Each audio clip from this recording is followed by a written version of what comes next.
에듀윌 유료 회원만의 명품 자료 서비스.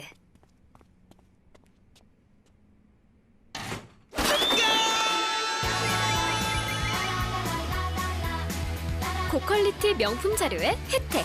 오직 에듀윌 유료 회원에게만. 15번 문제 보겠습니다. 다음 글을 저술한 인물에 대한 설명으로 옳은 것을 골라보자. 사료를 마찬가지로 분석을 해보겠습니다. 대개, 국교, 국학 등등등 혼에 속하는 것이요. 백에 속한다. 혼이라는 단서가 나왔어요. 예, 요거는 우리의 정신이다라는 것이요. 그리고 그렇지 않은 것들. 그래서 백은 죽었는데 혼은 남아있다.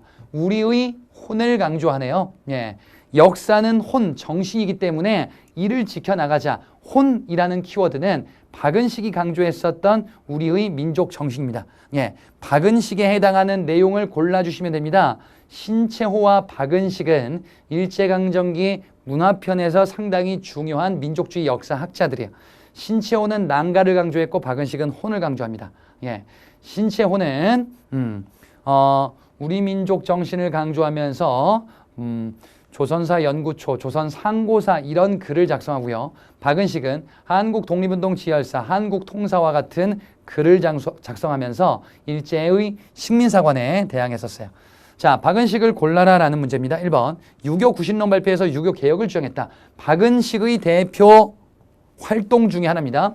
유교를 양명학으로 개편하자. 실천유교. 예, 이런 유교 정신으로 개편하자. 기존 성리학과 다른 양명학 중심으로 개편하자라는 유교 구신론을 주장했던 사람이 박은식. 2번은요.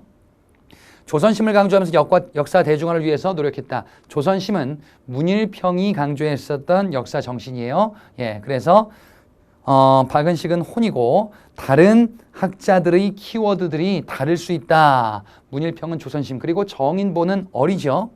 3번, 의열단의 기본 정신이 나타난 조선혁명선언을 작성하였다. 조선혁명선언은 김원봉의 의열단을 지원하기 위해서 작성한 신채호의 글입니다. 예, 신채호의 조선혁명선언, 폭력혁명을 강조했었던 바로 의열단의 지침서죠. 4번, 민족문화의 고유성과 세계성을 찾으려는 조선학 운동에 참여했다. 자, 조선학 운동도 민족주의 역사학이긴 한데 박은식이 활동하는 시기는 아니에요. 이렇게 우리가 보는데 바로 뭐냐면은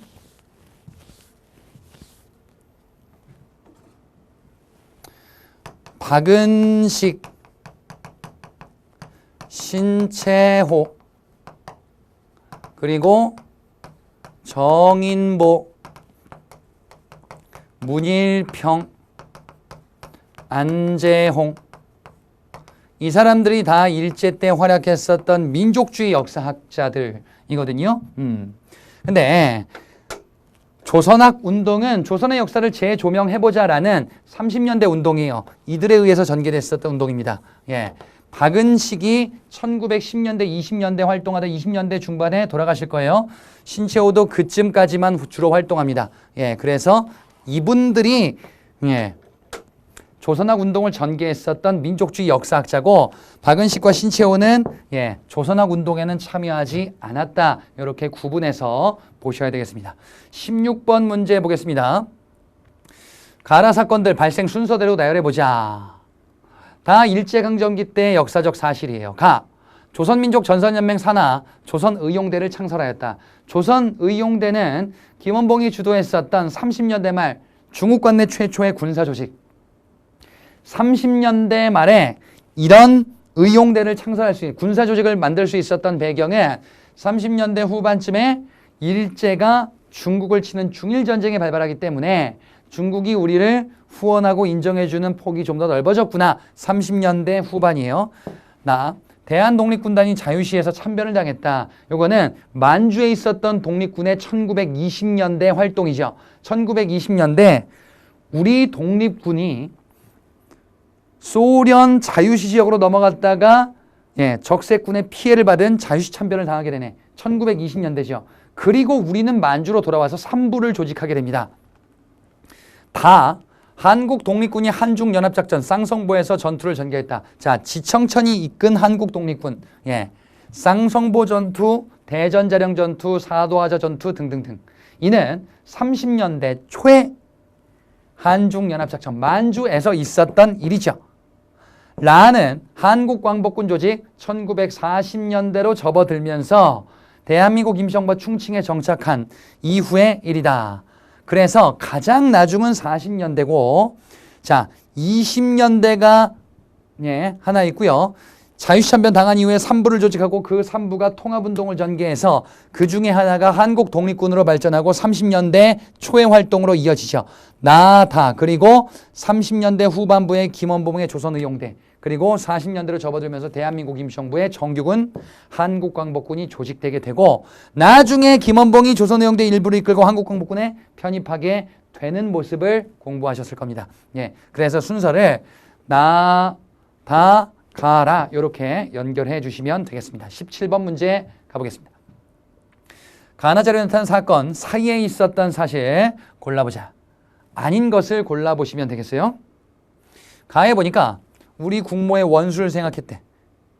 머리털을 풀베듯이 베었대. 아, 국모가 죽었나 보다. 명성황후 시에 머리털을 풀베듯이 벤다. 당시에 있었던 단발령. 그래서 일어났었던 활동은 을미의병이죠. 을미의병. 을미의병 때 당시 경문이에요. 나에 보니까 군사장 허위는 허위가 나왔어요. 허위라는 사람이 동대문 밖으로 진격하였다. 자, 이는 서울 진공작전에서 나왔었던 내용이에요. 정미의병 시기 때 서울 진공작전을 전개했는데 제대로 이루어지진 못했다라고 봤었어요. 정미의병 당시 해산된 군인들이 합류하기도 했었다. 자, 가는 1890년대 중반이고 나는 1900년대 후반이에요. 자, 이 가는 을미의병, 나는 정미의병 당시다. 자, 사건 사이에 있었던 시점을 골라주시면 되겠습니다. 1번. 외교권 박탈되고 통감부가 설치되었다. 을사조약에 해당하는 내용입니다. 을사조약 이후에 한일신협약, 군대해산, 그리고 정미의병 이렇게 이어집니다. 그래서 가나 사이에 들어갑니다. 2번. 고종이 강제 퇴위되고 군대가 해산되고 해산된 군인들이 나의 정리의병에 합류하기도 한 것이요. 1번 다음에 2번으로 이어지게 됩니다. 3번. 안중근이 하얼빈에서 이토 히로부미를 저격하였다. 안중근이 당시 초대 통감이었었던 이토 히로부미를 저격했었던 시점은 일제강점기 바로 전쯤이에요. 정미의병 이후의 역사적 사실입니다. 그래서 나 이후다. 4번. 헤이그에 이상설, 이준, 이휘종을 특사로 파견했다. 헤이그 특사죠. 헤이그 특사는 고종이 일본에 저항하기 위하여 을사조약을 항의하기 위해서 파견했다가 퇴위된 거지. 그래서 1, 4, 2 그리고 나 요 순서로 갈 수 있겠네. 답은 아닌 것은 3번이 되겠습니다. 18번 문제 가보자. 가라시기에 해당하는 사실로 옳은 것을 보겠습니다. 현대사 시기 때 있었던 역사적 사실들이에요. 조선 건국준비위원회 광복 직후 여운형이 중심이 되어 조직했었던 조직입니다. 1차 미소공동위원회 개최 직전에 뭐가 있었냐? 모스크바 3상회의 결정이 있죠. 모스크바 3상회의 결정에 따라 개최된 게 미소공동위원회 1차. 그리고 미소공동위원회가 1차 결렬되고 2차 결렬되고 결국 미국이 유엔으로 넘긴 다음에 유엔이 결정한 게 5.10 총선거, 이게 실시되겠구나. 자, 그러면 옳은 것을 골라보겠습니다. 가시기에 모스크바 3국 외상회의 개최됐다. 모스크바 3국 외상회의는 건국준비위원회 광복 직후 예, 그리고 1차 미소공동위원회 사이에 있습니다. 1번은 가가 아니고 나다. 2번 반민족행위특별조사위원회가 설치되었다. 반민특위다라고도 불리죠. 반민족행위처벌법이 제정되고 그에 따라 반민특위가 조직되게 되는데요. 이는 정부 수립 이후 재헌 국회의 활동에 5.10 총선거 실시에 따라 정부가 수립되고 그 이후입니다. 그러니까 2번은 라 시기에 해당합니다. 3번 김구와 김규식이 남북협상을 제안하여 평양에서 회의가 개최되었다. 자, 이는 5.10 총선거 실시에 대한 반발이죠. 5.10 총선거 실시되지 그에 대한 반발로서 김구와 김규식이 북한과 협상을 벌이기도 했었다. 이는 총선거 실시되기 전에 그에 대한 김구의 활동, 그래서 가시기, 단독정부 수립에 반대했었던 거죠. 4번 좌우합작 7원칙이 발표되었다. 좌우합작 7원칙은 유엔으로 넘어가기 전에 있었던 일이에요. 왜? 이 7원칙에 미소공동위원회가 다시 열려야 된 것을 주장을 했었거든. 결국 그래서 라가 아니고 요 전에 다에 해당한다 라고 우리가 파악해 볼 수 있겠다. 현대사의 광복 이후에 정부 수립 전후까지 이어졌었던 사건들의 순서를 파악할 수 있어야 되겠습니다. 19번 문제 보겠습니다. 가시기에 있었던 사실로 옳은 것을 골라보자. 7.4남북 공동성명 발표. 요거는 박정희 유신체제 출범 직전에 있었던 남과 북의 최초 합의죠. 자주, 평화, 민족 대단결 3대 원칙을 합의하게 됩니다. 그리고 요 직후에 유신체제가 출범하게 될 거예요. 그 다음에 가가 있고 뒤에 보니까 남북한이 유엔에 동시가입하였다. 유엔 동시가입은 노태우 정부 후반부 때예요. 노태우 정부 후반부 때 남북한이 유엔에 동시가입하고요. 그리고 상호간의 불가침을 명시했었던 남북 기본합의서를 체결하고 그리고 비핵화 공동선언까지 이어지게 되네. 자, 그러면 요건 노태우 정부 후반부 때 얘기인데 보기를 보자. 1번 금강산 해로관광이 시작되었다. 금강산 해로관광. 처음에는 해로관광이에요. 바다를 통해서. 이게 시작된 거는 김대중 정부 초창기 때 있었던 일이다. 그래서 이후입니다. 위에 있는 박스 이후입니다. 2번 6.15 남북 공동선언 발표 김대중 정부 때 북한과 있었던 합의죠. 1번 시작 이후에 남북 공동선언 발표 이렇게 이어집니다. 다 김대중 정부 때 얘기고 3번 최초로 이산가족 상봉을 위한 남북 적십자 회담이 열렸다. 자, 최초로 적십자 회담이 열렸대요. 최초의 적십자 회담은 바로 7.4 남북 공동성명 이전에 있었던 일이다. 그래서 이러한 분위기가 반영되기도 했구나라고 보시면 되겠어요. 4번 민족 자존, 평화, 통일, 번영을 위한 특별선언 7.7선언은 북한을 대립의 대상으로 보지 말자라는 선언이에요. 교류와 협력의 대상으로 보자. 이는 노태우 정부 초창기 때 있었던 이른바 북방 외교와 관련한 정책으로 보시면 됩니다. 공산주의 국가와도 수교하자, 북한과도 이런 관계를 만들자. 노태우 정부 초창기 때 있었던 선언이고요. 이후에 이렇게 성과물이 나온다라는 인과관계로 파악해 주시면 되겠습니다. 그래서 답을 4번으로 고를 수 있겠습니다. 20번 마지막 문제입니다. 다음 사건 일어난 시기를 연표해서 골라보자. 38선 이북에서 대대적인 철수를 계획했대. 6.25 전쟁 때인가 봐요.